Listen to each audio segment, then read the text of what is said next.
날은 좋은 날씨니까 공부도 열심히 하면서 진짜 좋은 계절 아니야, 그치? 좋은 계절 좀 잘 즐기면서 공부도 하면서 그랬으면 좋겠고요. 그 2학년 중에 내 지도학생들 있잖아.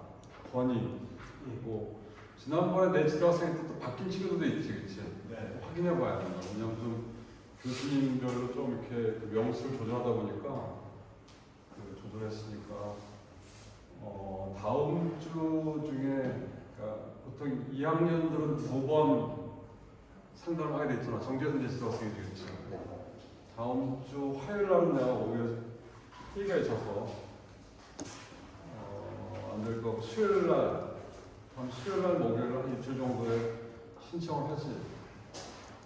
신청을 해야지 그 상담할 수가 있으니까. 지금 건희하고 정재 또 누구 있지? 규민이 3명, 또 상현이 너도 마찬가지. 그 다음에 보명이 4명, 5명. 2명이 누구지? 몰라? 재범이 그거 있어. 너도 지겠지? 주영이도 마찬가지야, 그렇죠? 내가 네 지도 교수도 있어. 7명 다음 주 수요일하고 목요일날 그 상담 신청하세요. 그래서 상담은 중간고사 혹시 그게 안 되면 그 다음 주 중간고사 전까지 한 번 정도를 맞추자고 학교에서 하는 게 방침이니까 다음 주 수요일날이나 목요일 그 다음 주는 내가 월화수목 3시 이후에는 프리하니까 어쨌든 중간고사 있잖아요. 반드시 신청을 해서 상담을 같이 하도록 합시다. 오케이? 자, 아직 뭐 유체가 가장 중요한 부분들을 안 배운 상태는 아니고 기본적인 유동 현상, 유체가 움직이는 어떤 현상에 대해서 공부하고 있는데 지난번에 공부했던 내용이 가장 핵심적인 내용 중에 하나죠. 측류하고 나뉘는 구분을 하고 그래서 여기 있는 이 아일랜드 사람인 오스본 레이너즈라는 사람이 어떤 의미를 갖고 있었냐 하면 저 사람뿐만 아니고 저 당시에 어쨌든 유체가 어떤 관을 통해서 흘러갈 때 당연히 압력이 떨어질 거란 말이야. 그게 보통 마찰 때문에 그런데 그걸 알아야지만 정량적으로 알아야지만 유체가 정상적으로 흘러갈 수 있게끔 압력을 높여주는가 필요한 압력들을 계산할 수 있어야 되겠지, 그렇지? 근데 여기 보시는 것처럼 속도가 증가됨에 따라서 압력이 떨어지는 게 상당히 차이가 나더라. 그래서 속도가 낮은 부분에서는 거의 선형적으로 1차에 비례해서 압력이 낮아지는데 어느 속도 이상으로 증가되게 되면 갑자기 압력이 확 떨어지더라는 얘기겠지. 그 원인이 뭘까 해서 이 오른쪽에 있는 그림같이 이런 장치를 만들어가지고 유체의 어떤 움직임, 유동을 해서 한 거죠. 그렇죠? 그래서 보신 것처럼 그 속도가 낮을 때는 이렇게 똑바로 스트레이트 패스라고 해서 직선으로 이렇게 유체가 흘러가는데 또 속도가 증가되면 아직 뭐 그 형태는 유지하지만 웨이브식으로 이렇게 부글부글하게 흘러가고 그런 것들 다 뭘로 확인한 거야? 물이 흘러가는 거 보면 잉크 같은 거 뿌린 거죠, 그렇죠? 잉크 집어넣어서 뿌리고 그 다음에 아래속도가 빨라지니까 이게 막 섞이더란 말이지, 그렇지? 그러고 나서 이 안에 흔들을 보니까 이렇게 교차하도록 크로스로 그러니까 보통 우리가 생각할 때 1차원으로 해서 흘러가는 방향만 흘러간다고 생각하는 게 층이는데 섞인다는 거죠, 그렇죠? 소위 날개 현상이 발생한다는 거 아니에요? 그 현상을 우리가 동영상도 지난번에 구경을 했고요. 그래서 이 양반이 여러 가지 수식을 검토해가지고 이런 수식을 만들었단 말이에요. 그래서 레이노스 남바라고 하는 수식을 만들어냈고 여기에 보니까 뮤가 이게 절대 점도고 흘러가는 유체, 그 다음에 D가 관의 다이아메터 직경이고 V는 V 바로 표시하는 평균 속도예요. 평균 속도. 왜냐하면 속도라고 하는 게 벽에 있는 경우에는 제로고 가운데로 갈수록 속도가 빨라지잖아요. 그렇지? 그것을 평균값을 나타내는 거고 로는 흘러가는 유체의 밀도. 그러고 나서 보니까 이 결국은 밑에는 점성에 의한 힘이고 위에는 뭐라는 거야? 관성력이라는 거죠. 그래서 관성력이 점성보다 큰 경우에는 관성력이 크다는 건 뭐야? 자기가 흘러가는 속도를 계속 유지하려고 하는 거고 속도가 빨라지게 되면 점성력에 의한 인력, 거꾸로 인력에 의한 점성력을 깨고 유체 흐름이 흐트러져 버린단 말이에요. 섞여져 버린단 말이겠지.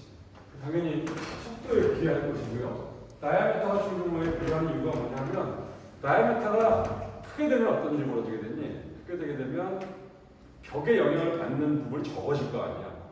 공간이 넓어지니까. 그러니까 당연히 직경이 큰 곳일수록 레이놀스 남바가 클 거고, 그러면 벽에 의한 점성 효과를 적게 받을 테니까 난리 효과가 커질 거란 말이지. 그래서 여기 있는 것처럼 레이놀스 남바는 유체가 흘러간다고 한다면, 관을 통해서 흘러간다면 관에 직경이 있으면 직경 지름이 들겠죠? 지름 그걸 다이아메터 D라고 하고, 흘러간 유체의 평균 속도를 바로 하고, 그 다음에 유체 앞에 있는 성질이 있을 거 아니냐. 뭐니? 점도, 그 다음에 밀도가 있으면 레이놀스 남바는 U분의 D V바보다. 그리고 지난번에 보여줬던 것처럼 단위를 맞춰보면 단위가 있어 없어? 이게 없단 말이야. 단위가 없어. 그래서 차원 V라고 했대. 디멘전 디스. 차원이 디멘전이니까 디멘전이 없단 말이야. 단위를 안 갖고 있단 말이지. 그렇지? 그렇게 하는 거고. 그래서 일반적으로 레이놀스 넘버가 2100보다 작으면 보통 라이너포라고 하고 충이라고 하고, 4000이 넘으면 레이놀스 넘버가 4000보다 크면 터블런트, 그러니까 난류 여기가 그 사이를 우리가 전이 혹은 지난번 동영상 말씀에 전이 말고 천이라고 하기도 하죠. 그렇죠? 바뀌는 영역이라는 말이에요.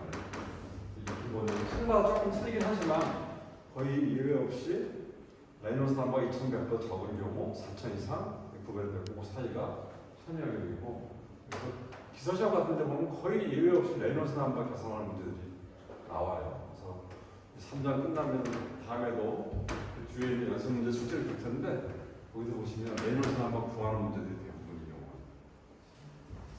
난류 같은 경우는 지난번에 동영상에 잠깐 봤지만 결국 이렇게 에디라고 하는 교차 흐름이 생기는 소용돌이 같은 것들 있죠. 그렇죠? 이런 것들이 생기고 이게 생겼다가 없어지고 이렇게 된다는 거예요.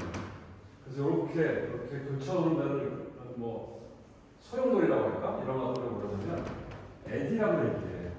그게 다양한 크기의 에디가 존재한다.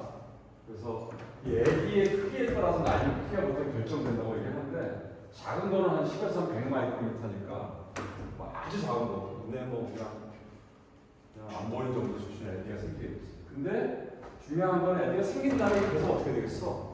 소멸된다는 거지. 소멸되면 그 가운데서 열이 발생한다. 에너지가 발생해. 그 에너지가 어디서 왔겠어? 다른 형태 에너지에서 왔을 거 아니야. 그게 에너지 모델의 법칙이니까. 뭘로? 압력이 감소하는 거야.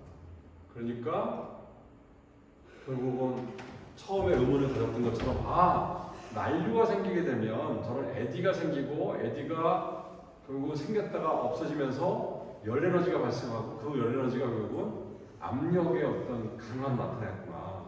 그래서 이 현상들을 이해하게 됐던 거죠. 그치? 그래서 제일 처음에 유체 유동 현상을 구별할 때 난류냐 충류라는 것이 가장 중요한 거다 하는 것들이고, 충류는 되게 심플해. 잘 섞이지도 않고 그냥 자기 길만 따라간다고 생각하면 되는 거니까, 나중에도 보시면 아시겠지만 충류는 뭐 해석하는데 별로 그렇게 어려움이 없는데 난류는 복잡하단 말이에요. 그렇지? 그래서 난류를 계산할 때는 보통 CF라는 게 있어요. 그래서 컴퓨테이셔널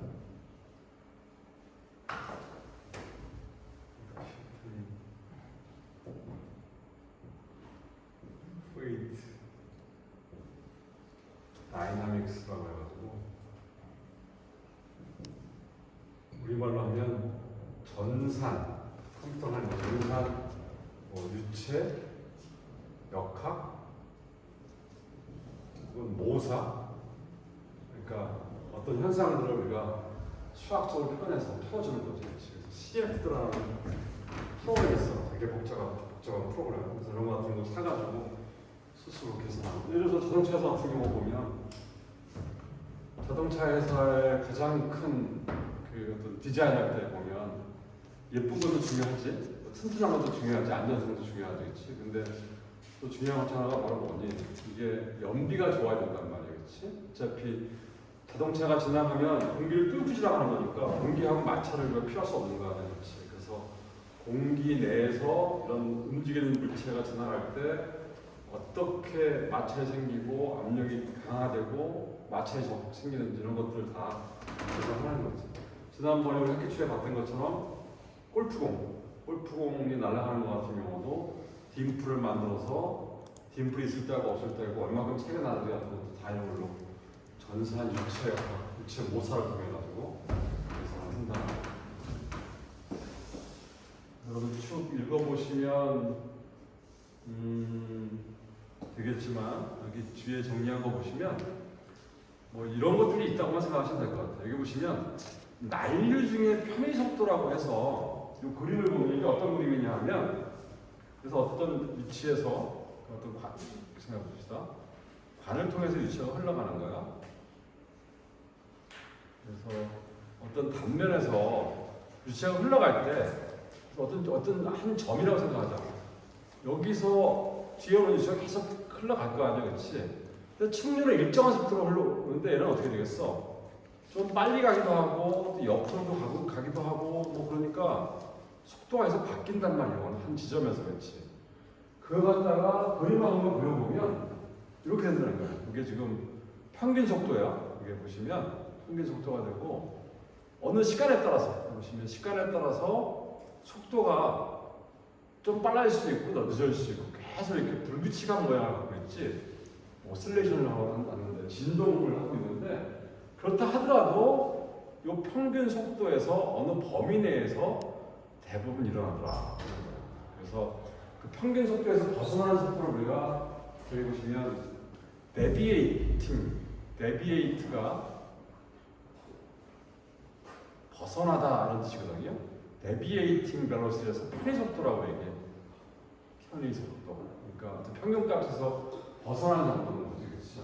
그러니까 어떤 범위에서 일어나는 거. 만약에 난류가 심한 난류가 어떻게 되겠냐면 심한 난류라고 한다면 평균값에서 한 10% 정도로 왔다 갔다 하겠지. 이런 경우에는 뭐 이렇게 된다든지. 하지만 어쨌든 어떤 평균값을 기준해서 이게 움직이더란 말이에요. 아주 난잡하게 움직이는 것 같지만 여기 안에서 어느 정도 규칙이 있다는 거지, 그렇지? 그래서 여기 보시면 1차원 흐름이라고 한다면 우리가 한쪽 방향만 우리가 고려하는 거 아니야? 그래서 앞으로 1차원 흐름을 얘기할 때 항상 X방향만 얘기할 거란 말이야. 이쪽 방향이 지금 X방향이야. 근데 이놈이 교차 흐름이라는 게 있잖아, 그렇지? 가면서 똑바로 가는 게 아니고 똑바로 가는 게 아니고 가면서 이렇게 옆으로 가기도 하고 또 좀 빨리 가기도 하고 천천히 가기도 하고 왔다 갔다 한단 말이야. 위로 좀 올라가기도 하고. 그러니까 X, Y, Z 방향으로 다 평균 속도에서 벗어나겠지, 그렇죠? 그래서 여기 보신 것처럼 어떤 순간에 X 방향의 속도, 이 책에서 전반적으로 어떻게 표시하냐면 X 방향의 속도를 갖다가 어떻게 표시하냐면 U, 그다음에 Y 방향 속도를 V, Z 방향의 속도를 W라고 보통 표시하거든요.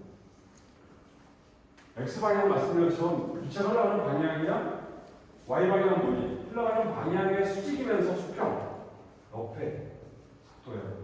그 다음에 Z 방향은 뭐야? 흘러가는 X 방향의 수직이면서 수직 방향을 Z 방향으로 이렇게 본다는 거죠. 자, 그러면 우리가 1차 흐름만 고려했으니까 그때 어떻게 했어? 이게 평균 속도죠. 이게 평균 속도가 되고 X 방향이에요. 이거는 뭐야? 그 순간순간의 편의 속도, 이 속도의 차이를 얘기하는 거죠, 그렇지? 그 다음에 V하고 W, 그러니까 Y 방향하고 Z 방향은 속도가 없단 말이야. 1차원 방향이니까, 그렇지? 단지 벗어난 정도만 있단 말이지, 그렇지? 그래서 여기는 V 플러스 VI인데 이 V가 제로가 되는 거고 여기도 W 플러스 WI 다시 표시하는 게 평균에서 벗어난 속도거든요. 이렇게 여러분 생각하시면 되겠지. 그래서 보시는 것처럼 이건 수학적인 표현인데 이 편의 속도라고 하는 게 평균값을 벗어나는 거 아니야. 그래서 어떤 여기 소위 말해서 스타트해서 여기 0인 경우부터 어느 시간 t0 시간까지 이게 계속 바뀔 거 아니냐, 그렇지? 그거 갖다 평균 내고 그 시간으로 나눠주게 되면 결국은 뭐가 되는 거야? 편의 속도는 0이 된다는 얘기예요. 막 구불구불하지만 이걸 다 보여주면 매 시간마다의 값을 다 보여준 다음에 시간 나눠주게 되면 이 값이 평균 속도에 근접하더라. 그 다음에 당연히 여기 X방향이나 Y방향이나 Z방향이나 편의 속도, 벗어나는 속도가 전부 다 0이 되는 건 맞고요. 그렇지만 우리가 자승을 해주게 되면 얘는 플러스가 될 수도 있고 마이너스가 될 수 있잖아. 그 0을 기준해서 자승을 해주게 되면 전부 다 플러스가 만들어질 테니까 그러면 평균값의 자승이 되겠지. 수학적인 기법이니까 별로 중요한 얘기는 아니고 여기서 얘기하고 싶은 건 뭐냐면 지난번 동영상에 바뀐 것처럼 되게 난이도가 복잡하단 말이야. 그렇지만 어쨌든 평균 속도라는 게 있고 거기서 벗어나는 정도가 날개 정도에서 따라서 어느 정도 폭 안에다 들어가더라. 복잡해 보이긴 하지만 그런 정도만 여러분들이 이해하시면 될 것 같아요. 거기 교과서를 한번 쭉 읽어보는 게 제일 좋아요, 여러분들한테. 그래서 47페이지 보시면 거기 난류의 성질이라는 게 나와 있거든요. 성질. 그래서 난류가 어떤 특성을 갖고 있는지, 예를 들어서 거기 47페이지에 난류의 성질을 보시면 하나, 둘, 셋, 넷, 다섯, 여섯, 일곱, 아홉 번째 줄을 보시면 난류는 터블런트 플로우라고 하는 것은 흐름 중에 공존하는 크기가 다양한 에디의 집단, 그러니까 난류라고 하는 게 공기가 막 섞인단 말이야. X, Y, Z 방향으로. 그런 소형들이 있잖아. 그걸 우리가 에디라고 하잖아요. 그것의 집단이다. 그런 것이고 결과적으로 그 밑에 보시면 다음 패러그래프 보시면 어떤 에디나 일정량의 기계적 에너지를 가지는데 마치 돌고 있는 작은 팽이와 같다고 할 수 있다. 가장 큰 에디의 에너지는 유체 본체 흐름의 포텐셜 에너지에 의해 공급된다. 결국은 흘러가는 유체가 갖고 있는 에너지에서 공급된다는 얘기죠. 그렇죠? 그리고 밑줄 쳐보세요. 에너지의 관점에서 보면 난류는 에너지의 전달 과정이다 하는 거야. 그래서 사실은 난류가 생기면 압력이 떨어지긴 하지만 에너지가 전달되고 혹은 물질이 전달되기도 하거든요. 그래서 실제로 난류 현상을 일으키는 경우가 많아요. 오히려 장점도 있다는 얘기죠. 그렇지? 읽어보시면 될 것 같고요. 그 다음에 지금 방금 말씀드렸던 것처럼 난류의 편의 속도, 벗어나는 속도 같은 경우도 거기에 하나, 둘, 셋, 넷, 다섯 번째 줄을 보시면 난류는 얼핏 보면 비구조적이고 무질서한 것 같지만 그림 3.3과 같은 오실로그래프 이 그림이죠. 이 그림에서 보시는 것처럼 그렇지 않음을 알게 된다. 무슨 얘기야? 변동성이 불규칙하고 예측할 수 없다고 하더라도 어떤 일정한 한계 내에서 일어나는 변동이라는 얘기지. 보기에는 아주 불규칙하지만 어쨌든 이게 무슨 마구잡이로 바뀌는 게 아니고 어떤 범위 내에서 평균값에서 벗어나는 정도가 결정되는 그런 정도 수준의 흐름이다. 이렇게 하는 거예요. 그냥 쭉 넘어가면 될 것 같아요. 여러분 그 뒤에 거는 안 읽어봐도 돼. 49페이지에 난류의 투명한 성질도 필요 없어요. 쭉 넘어가고 51페이지까지 싹 넘어갔어요. 아, 난류라는 게 저런 거구나. 에디의 어떤 집단이구나. 그 난류를 통해서 결국은 에너지가 발생하잖아. 열이 발생한단 말이야. 그래서 압력이 감소하고 그렇기 때문에 그 당시에 관심을 가졌던 왜 속도가 증가되게 되면 압력 강화가 크게 될 건가 하는 것들을 확인했다. 이 정도로 여러분들이 알고 있으면 될 것 같고요. 그 다음에 중요한 게 이제 경계치라고 하는 거. 영어로는 바운더리 레이어. 바운더리라고 하는 게 어떤 경계를 얘기하는 거고, 레이어라고 하는 게 뭐야? 층이라고 하는 거 아니야, 그렇지? 따라 한번 해보실래요? 바운더리 레이어. 바운더리 레이어. 자, 정의가 뭐냐면 움직이는 유체 중에서 고체 경계의 영향을 받으면서 움직이는 부분이 바로 경계층이야. 그래서 처음에 여기 유동현상을 얘기할 때 경계층 흐름이라고 하는 게 뭐라고 했었니? 고체 벽면의 영향을 받는 유체 흐름이다. 그래서 내가 가는 방향이 X방향이야. 옆에 Y방향을 가보면 Y방향의 벽면으로 갈수록 속도가 어떻게 했어? 늦어진단 말이야. 속도 구배가 생긴단 말이야. 속도 구배가 생기면 당연히 뭐 생기는 거니? 전달 능력이 생긴다는 거지. 그게 바로 경계층 프로의 특징이라고 하는 것이다. 그렇지? 자, 이 그림은 무슨 그림이냐면 여기에 지금 판때기가 하나 있다고 생각하는 거야. 얇은 판이 있어. 유체가 흘러와. 여기는 속도, 지금 화살표의 길이가 속도라고 생각하면 되는 거야. 그러니까 일정 어느 위치에서나 X방향으로 흘러가고 있잖아. Y방향의 어떤 위치에서나 속도가 어떻다는 거니 이게. 변함이 없단 말이야. 근데 여기 딱 맞았어. 여기 리딩 엣지라고 하는데 선단이라고 얘기해. 일정 오게 되면 어떤 일이 벌어지니? 벽면에 있는 거는 노슬이라서 정지한다고 했잖아, 유체가. 그렇지. 그러니까 점점 이제 뭐야? 여기도 유체가 이 벽에 영향을 받는단 말이야. 그래서 이 점선을 쭉 그린 부분이 뭐냐 하면 예를 들어가지고 유체 흘러와서 한 C 지점에 되게 되면 속도가 이렇게 되는 거지. 그러니까 여기는 지금 영향을 안 받아. 그러니까 이 길이가 지금 속도라고 얘기했잖아. 길이가 똑같잖아. 속도가 똑같은 여기는 어떻게 됐어? 속도 0이고 점점 영향이 적어질 테니까 속도가 커질 거 아니냐. 그렇지? 그래서 이렇게 뭐가 생기는 거야? 속도 구배가 생긴단 말이야.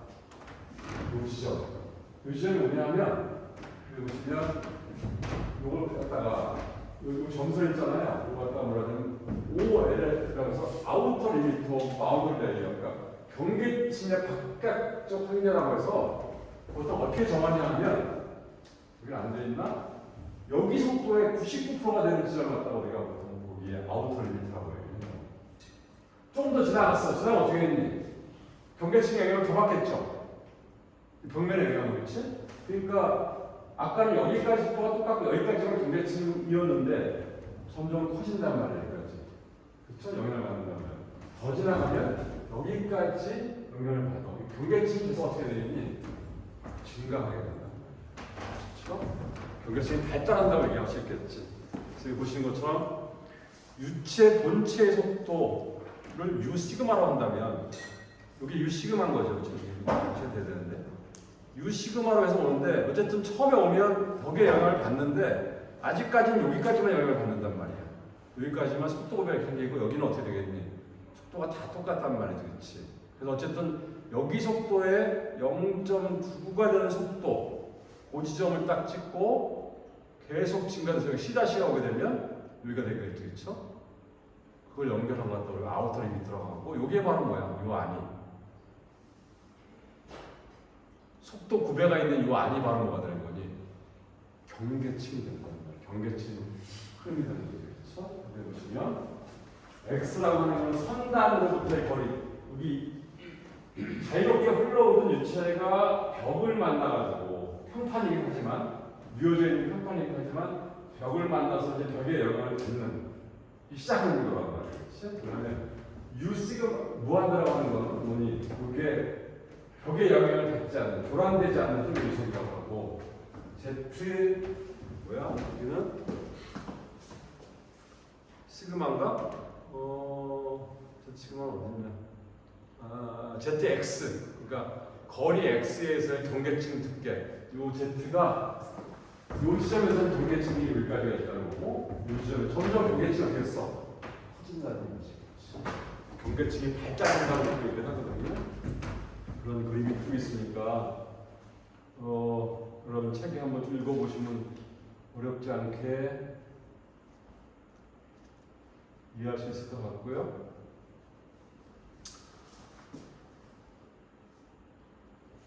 자, 이제 경계층 안에도 충류가 있고 보통 난류가 있다고 얘기하는데 좀 그림이 좀 복잡하긴 하지만 이 그림을 좀 설명을 해줄게요. 아까 얘기했던 것처럼 여기 distance from leading edge, x 방향의 거리야. 아까 여기 유체가 오다가 여기 처음 판이 있는 여기 만나는 곳이라고 우리가 x를 0을 잡는 거란 말이야.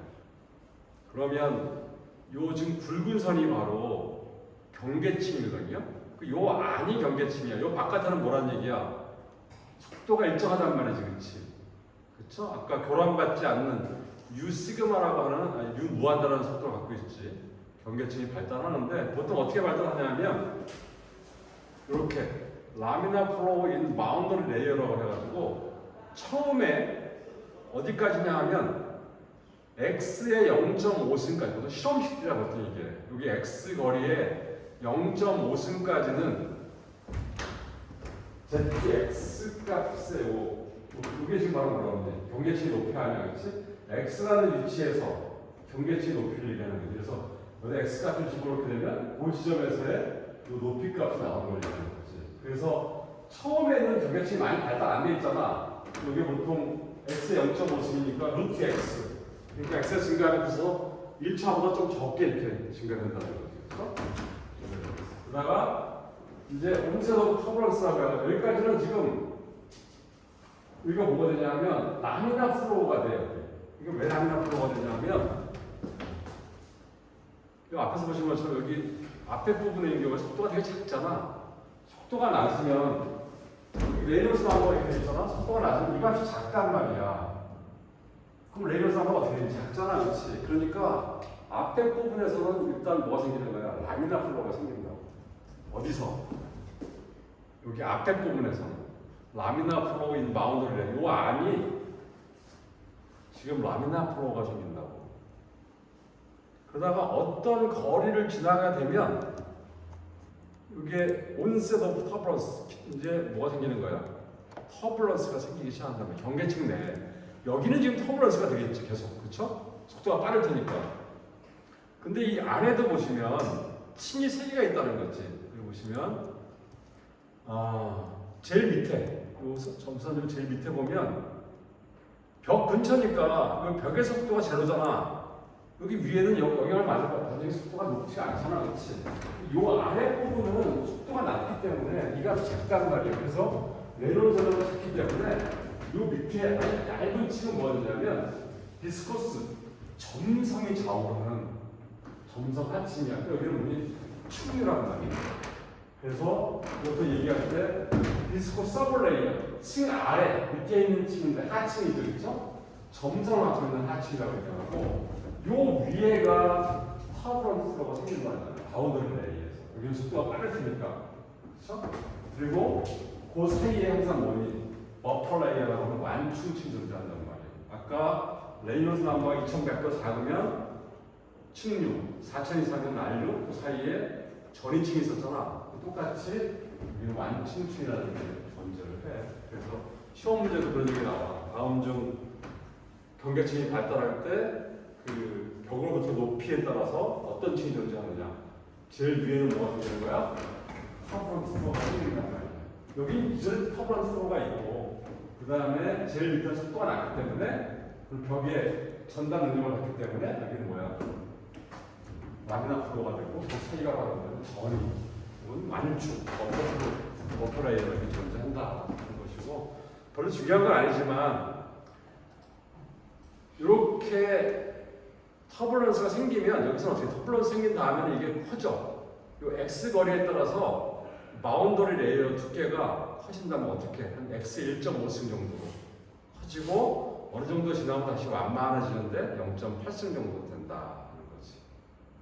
그렇죠? 뭐 외울 필요 없지만 정도만 이해하시면 될 것 같고요. 여기 보시면 유속이 커서 난류 생성이 나서 여기 지금 난류가 생기고 이 안에가 지금 처음에는 터블런스 라미나가 프로가 되는데 좀 커지면 이제 속도가 빨라질 테니까 이쪽이 여기는 터블런트가 프로고 생기고 그렇다 하더라도 그 안에는 벽 바로 근처에는 점성 하층, 완층층 같은 게 있다. 그리고 이 벽 근처에 라미나 플로우가 생긴 이유가 뭐냐 하면 속도가 낮기 때문에 당연히 층류가 발생한다는 것이고, 그 다음에 이 지점 여기에 보시면 난류가 발생하는 지점이 뭐 있잖아요. 여기 온셋이라고 하는 게 시작한다는 거니까 이 지점의 거리, 이 거리는 어떤 관계에 있냐면 요거라는 거지. 그러니까 이렇게 미분의 dv로가 레이노스 넘버 측정하는 거지, 그렇지? 근데 여기 흘러가는 유치의 점도, 그 다음에 밀도, 이 속도는 교란받지 않는 여기에 교란받지 않는 여기에 속도, 이걸 다 u 무한대로 하고 x 값을 집어넣어서 이 값의 레이노스 넘버가 약 이 정도 됐을 때 위에 난류가 시작한다. 이것도 뭐 실험적인 식들이에요. 이 값 자체가 사실 범위가 크잖아. 여기 보면 실에 50이면 10만이고 실에 50 100만이잖아. 10만에서 300만 사이라고 하니까 흐름에 따라서 차이가 많이 난다는 얘기지. 어쨌든 그런 식으로 경계층이 발달한다. 여러분들이 알고 있으면 될 것 같고요. 그 다음에 중요한 개념 중에 하나가 이거야. 여기 보시면 완전 발달 흐름이라는 게 있어요. 완전 발달 흐름이라고 하는 내용이야. 그래서 우리말로 하면 fully, 완전하게 developed, 발달된, 전개된 흐름이다. 그래서 우리말로 완전 발달 흐름이라고 하는데 정의가 뭐냐면 속도 분포가 더 이상 변하지 않는 흐름. 여기 보시는 것처럼 처음에 유체가 들어올 때 어떤 벽을 만나기 전까지 속도가 일정할 거랑 똑같이 그치? 어떤 수직면에서 그치? 그러니까 처음에 들어올 때는 벽의 영향을 많이 안 받는단 말이야. 여기 보시면 여기 점선을 쭉 표시한 게 여기 이 안에가 바로 뭐가 되는 거야? 이게 지금 경계층이거든요. 이 안에가. 이 안쪽은 경계층이 아니죠. 그래서 여기는 속도가 일정하다고 생각하는 거야. 그러다가 점점 경계층이 발달할 거 아니야. X 증가되면서 경계층 높이가 높아질 거 아니냐, 그렇지? 그래서 이쯤 온다고 한다면 이 지점에서의 속도는 여기까지가 속도 구별이 생길 거고 안에는 속도 구별이 안 생기겠지? 더 지나가게 되면 어떻게 했어 또? 점점 마운드 레이어가 커지겠지, 그렇죠? 커져서 어느 순간이 되면 더 이상 거의 영향을 다 받아서 속도 구별가 더 이상 깨지지 않는다는 거예요. 이 속도 구별을 유지한다는 거예요. 그걸 완전 발달 흐름이라고 하고, 그럼 어느 정도 길이에서 이렇게 되느냐 말이야. 어느 정도 길이에서 경계층이 완전히 발달돼서 끝나냐 하면 이런 식이 보통 존재한다고 했지. 이거는 가끔 시험에 나오는 문제야. 그걸 전이길이라고 하는데, 트랜지션 랭스라고 하는데, 완전 발달 흐름이 되기까지의 거리. 그러니까 여기서 시작해가지고 점점 여기 보시는 것처럼 여기에 노란색을 선을 그으면 이렇게 경계층이 점점 커지잖아, 그렇지? 경계층이 점점 커지는데 어느 순간 가면 이게 뭐딱 가운데까지 오겠지, 그렇죠? 그래서 더 이상 이 이후에는 이 흐름이 계속 유지가 되는 거지. 이런 식으로 끝까지 유지되는 거. 그래서 우리 완전 발달 흐름이라고 하고 이런 식으로 성립한다는 거지. 뭐니? 이게 전이 길이야. 트랜지션 랭스라고 하는 게 다이아메타하고 레이놀스 넘버의 0.05 이런 식의 관계가 있다는 거죠.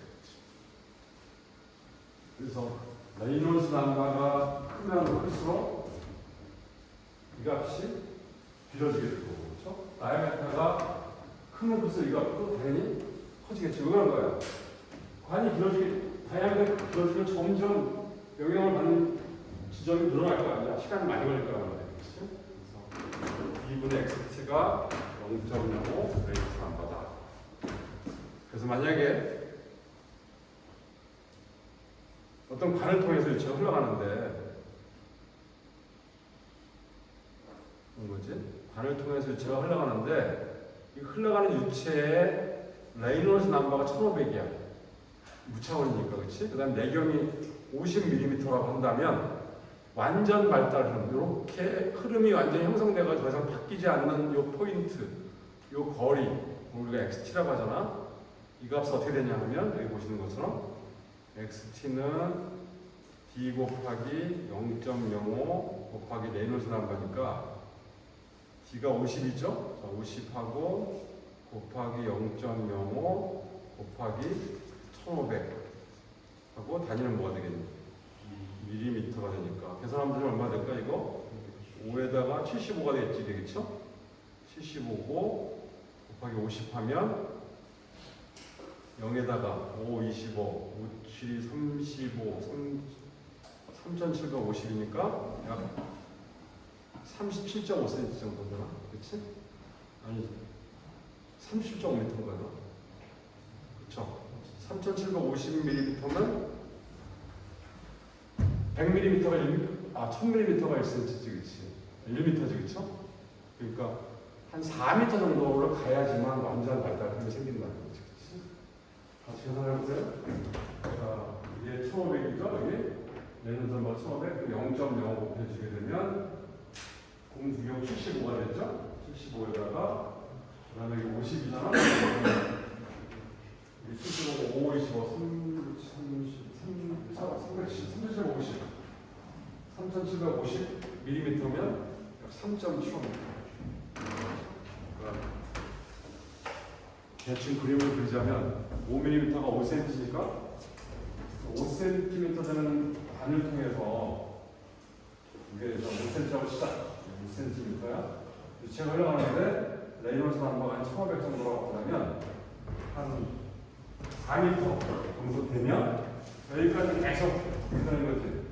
이렇게 그다음에 좀 공개 들어가겠죠. 나중에 4m쯤 되면 그 이후부터는 똑같은 소속을 해야 되겠다. 이렇게 되는 그 지점의 길이를 갖다 우리가 전이 길이라고 하고 완전 발달 흐름이라는 개념이 들어가 있다는 얘기죠.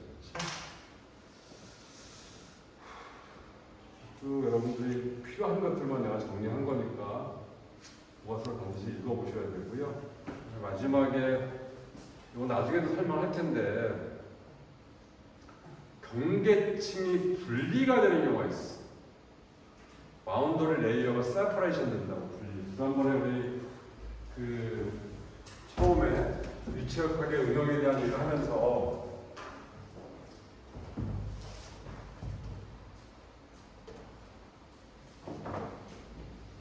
볼품을 위해 있었잖아, 그래서 매끈한 볼품하고 그다음에 dim플되어 있는 그런 식의 공하고 비교를 해보면 이렇게 일체 흘러가잖아. 이렇게 흘러간다고 우리가 생각하는 것을 든 거야. 그래서 뭐냐면 유선이라고 얘기해. 흐름의 선, 흘러가는 선. 그래서 뭐 스트림 라인이라고 하거든요.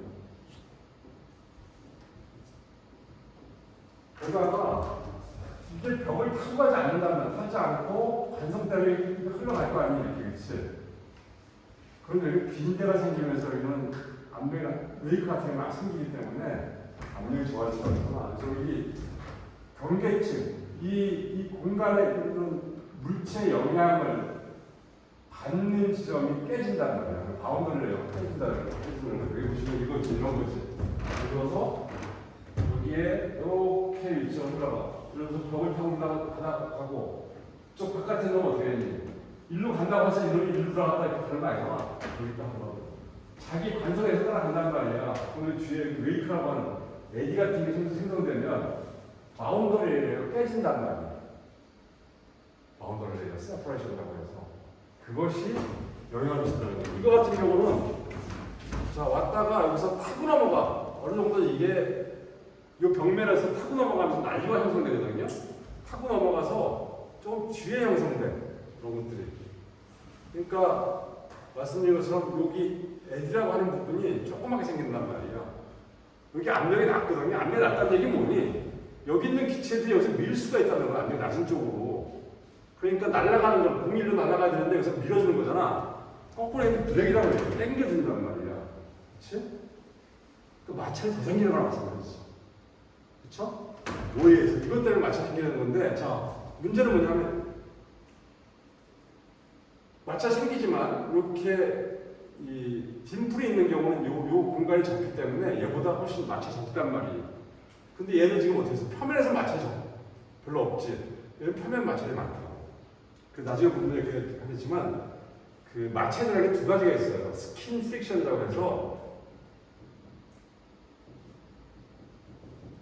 요거는 표면 마찰이야.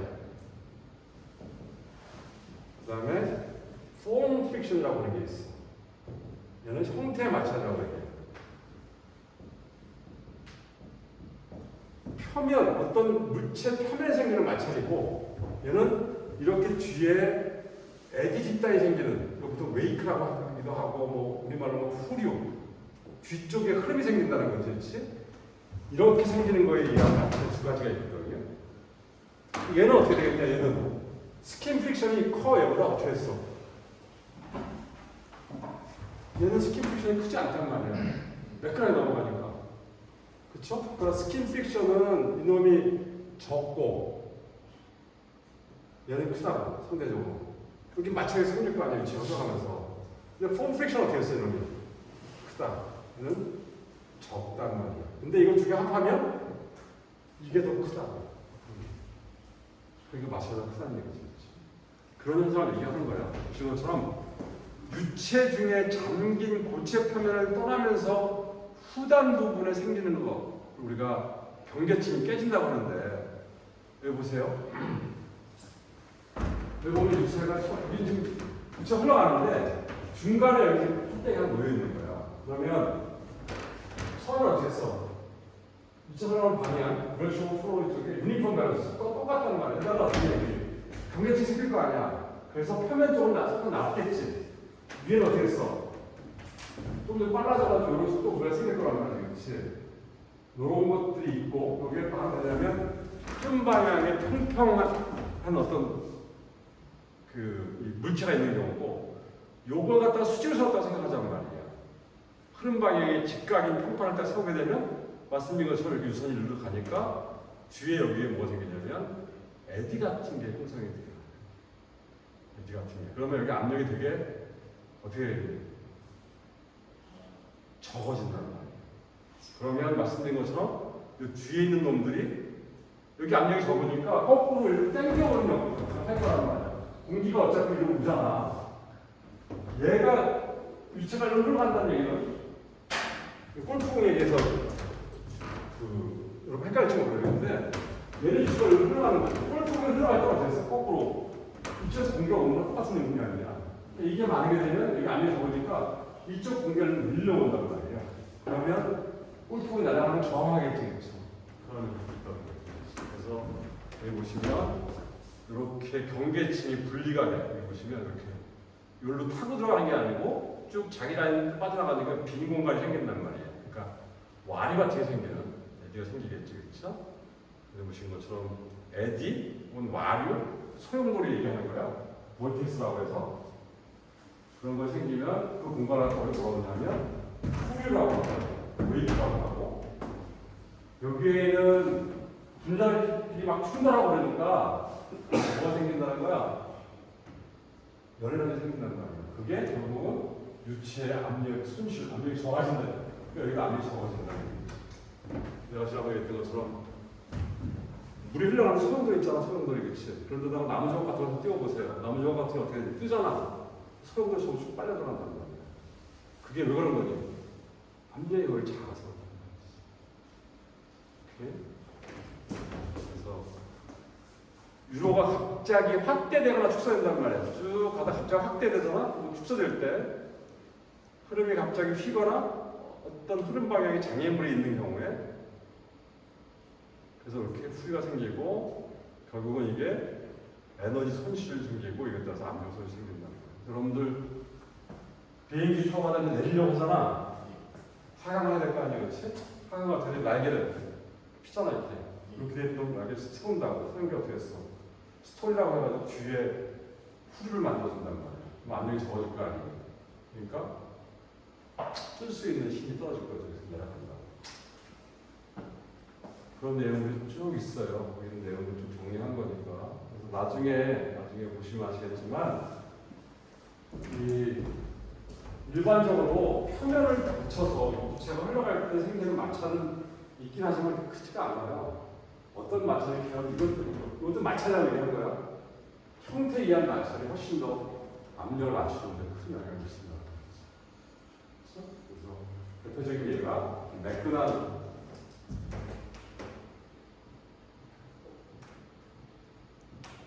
부공하고 여기는 딤플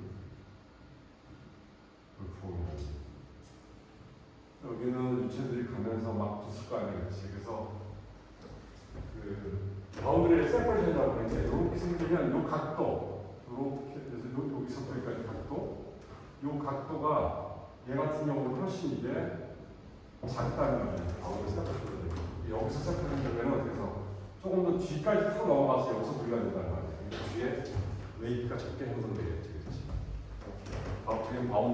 바운더리 레이어 세퍼레이션을 뒤쪽에 만들어주는 게 압력이 낮아지는 걸 방해한다. 낮아지는 거를 막을 수 있다는 거.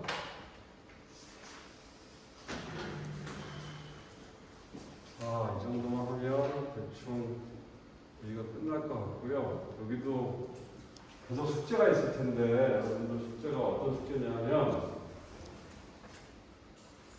우리 한 4문제 정도 풀면 되거든요.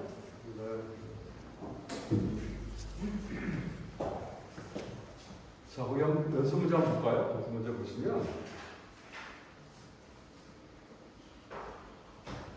거기 3.1번 문제 한번 볼까요? 거기 문제가 4개가 있는데 자, 예를 들어 거기에 첫 번째 문제가 뭐냐면 100mm 관이면 다이아메트가 100mm짜리 관이야. 거기 10도씨의 물이 평균 유속 2m/s로 흐른다. 그것의 흐름이 측는지 날는지 한번 확인해 보라는 얘기야.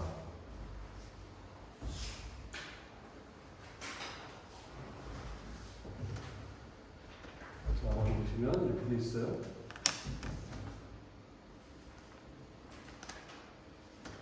(100mm니까) 한 1cm가 되겠지. 그게 작은 거 아니야. 다이아메트가 D가 100mm. 그 다음에 여기서 유치가 흘러가는데 10도씨의 물이 흘러가는데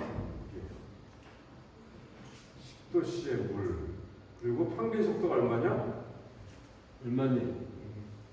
2m/s. 충분이냐 날비냐를 계산하려고 하면 레이놀스 넘버를 계산해야 될 거 아니야. 얘는 뮤분의 d v 바 로즈 위치. 얘 조졌어? 얘는 조졌단 말이야. 그 다음에 다이아메터도 100mm니까 어떻게 되니? 0.1m. 저거로 끝나지. 그러면 로 밀도하고 뭐가 필요해? 점도가 좋았어. 그쵸? 근데 여기 안 좋았잖아. 근데 물이라고 얘기했단 말이야, 물. 그리고 당연히 점도하고 밀도는 온도에 따라 바뀌잖아. 그러니까 온도가 좋아져야 된단 말이야. 여러분 찾아줘야 돼, 찾아야 돼. 10도 돼야 돼. 그래서 보통 어딨냐면 여러분 교과서 보시면 부록을 한번 볼래요? 거기 부록? 부록의 6번을 보시면 자 923페이지 한번 보세요. 없는 사람은 뭐 나중에 한 사람 도움받도록 하고 거기 보시면 제목이 뭐니? 물의 성질이라고 되어 있지, 그쵸?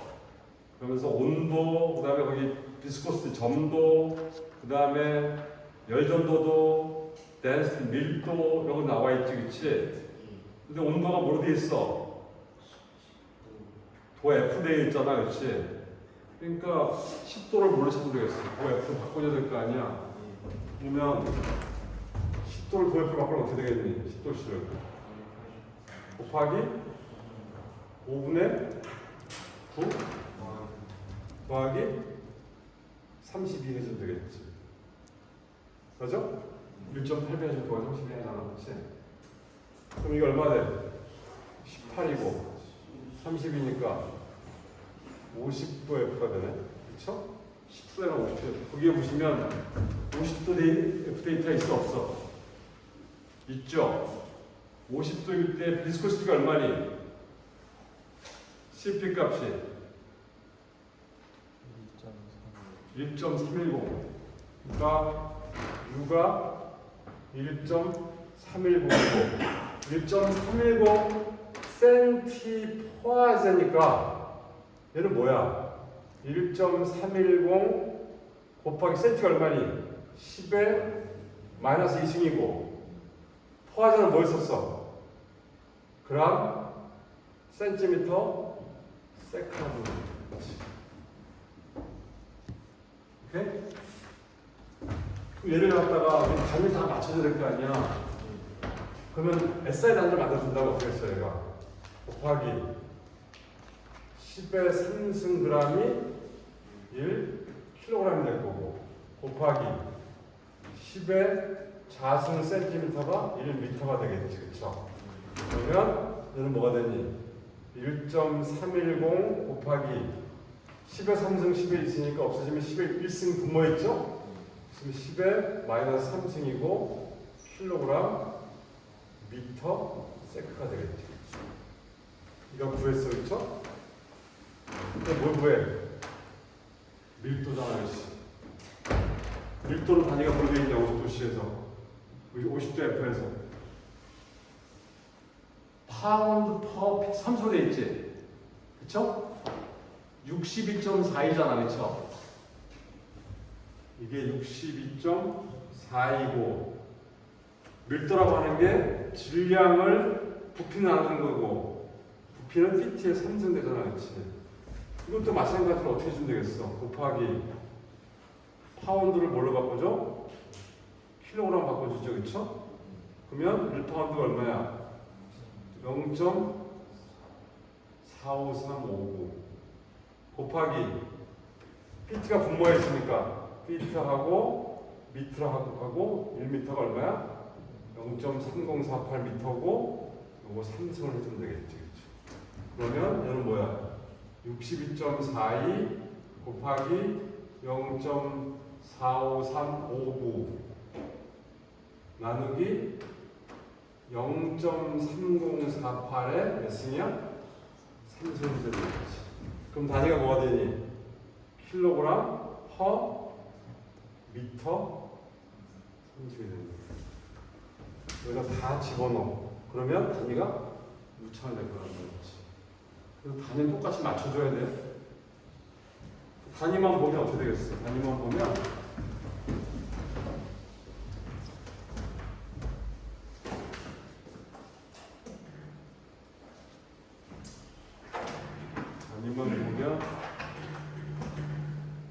여기 보세요. D가 지금 아까 우리 미터로 바꿨잖아요. 0.1m 미터가 될 거고 그 다음에 V는 여기 미터 퍼 세크가 되겠죠? 그 다음에 로는 킬로그램 퍼 미터 3승이 되겠죠? 밑에는 뭐야? 점도는 킬로그램 이걸 하면 미터 세컨드 되잖아.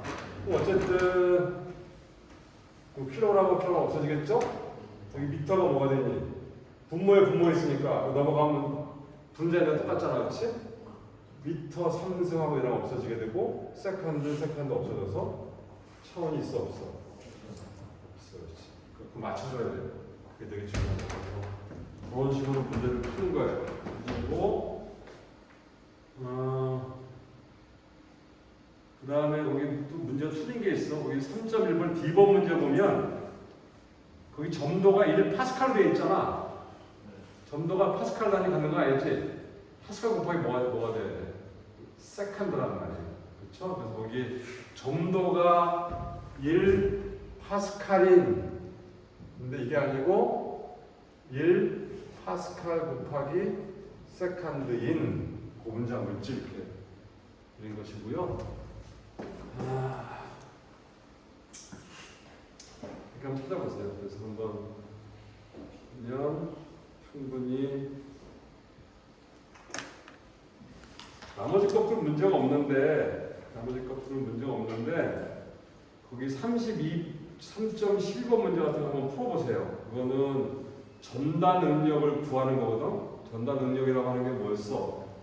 여기 보시면 전단력이라는 게 타워라는 거죠, 그렇지? 얘는 위에 dy의 du잖아, 그렇지? 거기 보시면 이런 문제가 나와. 재밌는 문제인데 이렇게 생겼어. 이렇게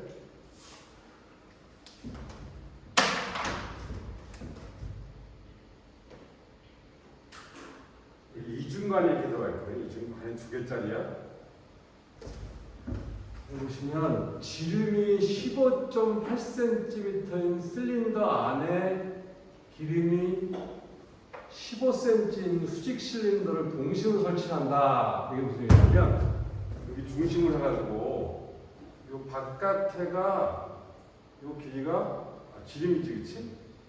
원점이라고 한다면 바깥의 관의 지름이 얼마냐면 D 우리가 바깥이니까 D5라고 하자. 이게 15. 얼마야? 8cm야. 그 다음에 그 안에 관을 하나 집어넣는데 그 관은 얼마냐면 지름이 15cm야. 이렇게 생겨서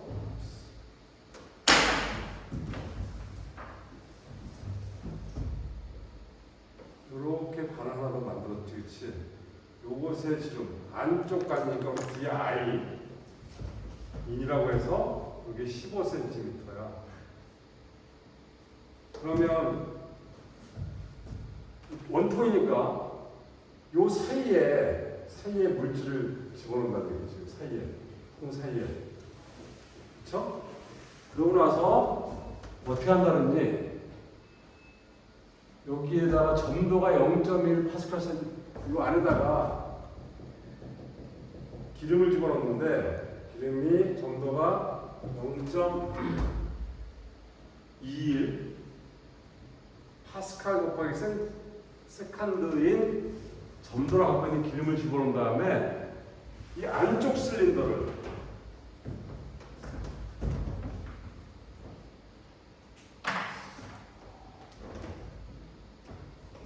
이 안쪽 실린더 있잖아요.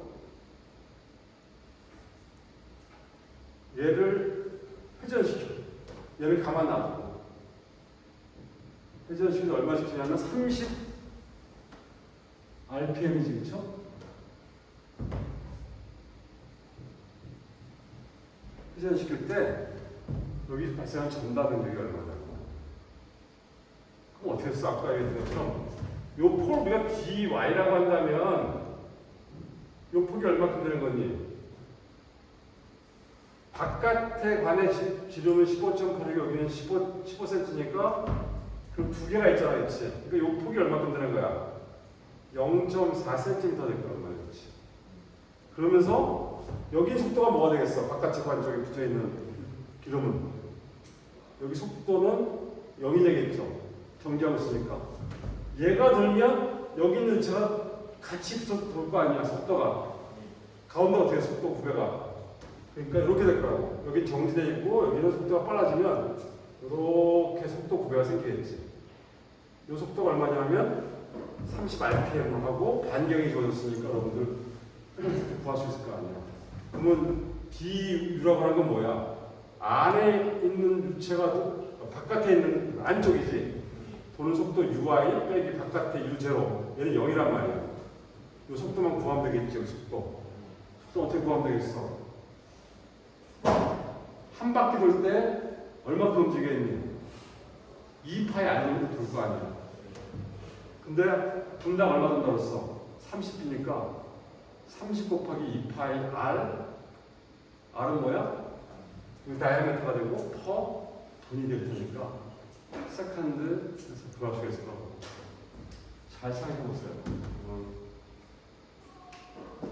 조금 생각하는 문제인데 비슷한 문제들이 꽤 나와요. 어려운 문제. 어쨌든 전다 능력이 여러분 뭔지를 이해하려고 풀 수 있는 문제인데 이렇게 되면 기본적으로 여러분들 유동현상 측류하고 난류, 측류 난류가 어떻게 구성하냐, 난류가 어떤 모양을 갖고 있느냐, 그 다음에 결국 경계층 흐름을 왜 그럴 테니까 경계층이 어떻게 발달하고 있는지 완전 발달 흐름, 그 다음에 어떤 유체가 잠긴 물체가 있을 때 잠긴 물체가 수고 있느냐, 혹은 수평을 있느냐에 따라서 뭐 등등 그런 거 배웠던 거야. 쭉 한번 읽어보시면 정리하고요. 그 다음에 다음부터 이제 수식이 좀 복잡하게 나오는데 다음 시간 좀 지나면 어떤 중간고사 보기 전에 기사시험 문제를 좀 풀 거예요. 여기 같은 경우는 단위가 복잡하잖아. 기사시험 되게 심플하다고. 여러분들이 기본적인 개념만 풀 수 있는 문제들이거든요. 그러니까 다 한번 내가 풀어줄 테니까 3, 40문제 되는 거 챕터 맞게끔 풀어줄 테니까 그러면 유체역학이 좀 어렵다고 느낄 수도 있지만 실제로 여러분들이 푸는 문제들은 그렇게 어렵지 않고 그런 문제를 풀면서 좀 이해도가 좀 높아질 수가 있거든요. 걱정하지 마시고요. 시간이 좀 남아서 이게 좀 영문으로 되어 있긴 하지만 여기 보시면 14분 정도 되는 거거든요. 요걸 한번 우리가 좀 봅시다. 그리고 시간 되는 대로 한번 읽어보시면 좀 도움이 될 거야. 이거 지난번에 봤었잖아, 이거는. 그치? 위에 거는 봤으니까.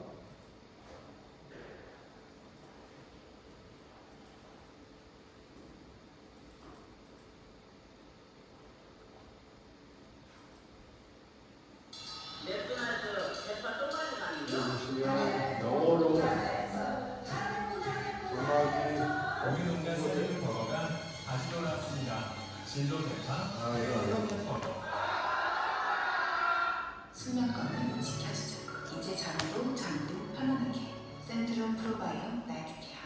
This video from the Efficient Engineer is sponsored by Brilliant.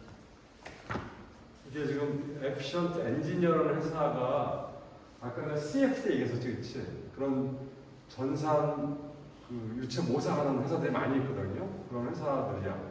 자기네가 그런 회사에서 필요한 것들도 해결도 해주고 소프트웨어도 팔고 그런 회사들이거든요. 거기서 이제 자기네가 교육적으로 도움을 주려고 만든 거니까. 여기 보니까 한글로 여기가 저기 뭐니 번역이 되네. 그러니까 한글로 보시면 훨씬 도움이 될 거예요.